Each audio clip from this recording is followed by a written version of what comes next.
performances are brilliant. I think this is my favorite movie of the year. Uh-oh, 100%. thank you. First question I have is that Guillermo del Toro is a bit of a throwback director in terms of he likes using practical, like obviously the costume or the monster suit, and like practical sets. How is that different, or what are the advantages of that opposed to like the CG stuff? Well, I'm not talking to a tennis ball on a stick, which it's kind of like that with him. I look much the same. but it's so helpful to have an actor there, you know, that somebody you can talk to and hears you and responds to you. It's like, yeah, I never understood the other way. I've never gotten that. I try to stay away from that stuff. So it was invaluable for me, and I think for everybody. I know for Sally it was. Sure. Good Lord. I mean, and you know, Doug had a job because of it. You know, right? That's a big difference. I mean, you've worked with Guillermo a lot now, Yeah. and it looked like the suit at least is inspired by the creature from the Black Lagoon. But what were your kind of your inspirations for the character's performance, for your performance? Yeah. Yes, some creatures from the Black Lagoon, absolutely inspired. But Guillermo has a love for all of the classic monster movies anyway, and the creature from the Black Lagoon was among his like top favorites.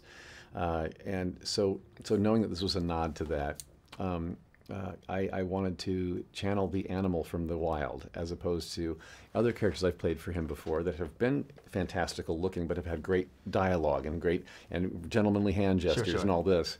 This time it's like there was an animal involved, and he was tameable, and he was intelligent and could learn communication, but he didn't come in the room knowing that already. Right. He had to learn all that from Sally Hawkins' character Eliza, and so that was the beauty of this, was taking it from a raw, real animal from nature kind of viewpoint, and finding the body language that could connect with her without verbal dialogue, because she didn't speak either. So the two of us together were a visual love story happening in front of you.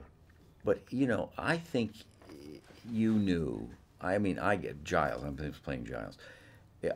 You knew something about her that she didn't know, and when you took her into the water. You knew she was going to come alive, and she was going to swim away with you, like nobody else did.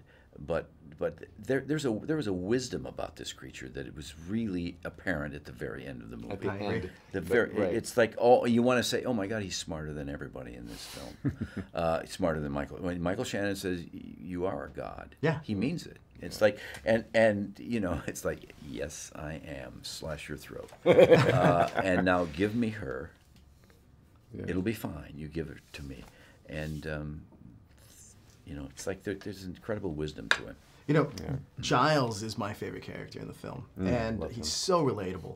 The question I have for you is that, how did you approach that? And also, because it's in the early 1960s, obviously, but there's a lot of relevance to today with a lot of these characters and a lot of these themes. So what do you want audiences to take away from that as well?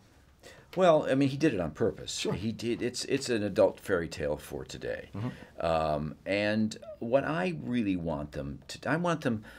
It's like anything. I would never tell somebody what they should feel or when they see a movie, but if you root for these people, then you are rooting for people that may be different than you are. A creature and a woman falling in love is different, and if you're rooting for them, you're feeling empathy. Sure. If you're rooting for Giles to, you know, maybe that pie guy will take his hand back, or you please find some happiness here, Giles. Yeah, I was hoping for it. Yeah, and he does, and if you can do that, and I think every human being can, then you know you're walking in somebody else's shoes for a little while, and I think that's invaluable.